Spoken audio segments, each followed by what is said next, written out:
Welcome. In this video, I'll show you multiple ways to zoom in Penpot. Right? So first up, we have here the basic scroll wheel. Okay. So just basically hold the control key or the command key on your keyboard. Okay. Now use the scroll. Scroll up to zoom in, scroll down to zoom out.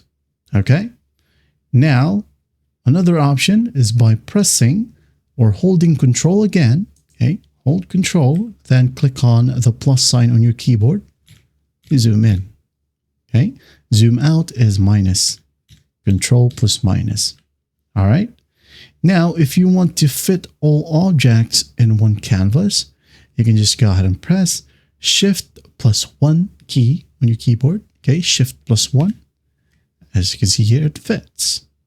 Okay. Another option is by pressing Z on your keyboard. Hold it. Hold Z. Now click on the plus sign. Okay. To zoom in. Now, if you want to zoom out, just hold Z plus Alt. Okay. And just click. Left click. And there you have it. That is how you zoom in Penpot. Well, I hope this video helps it. I'll see you in the next one.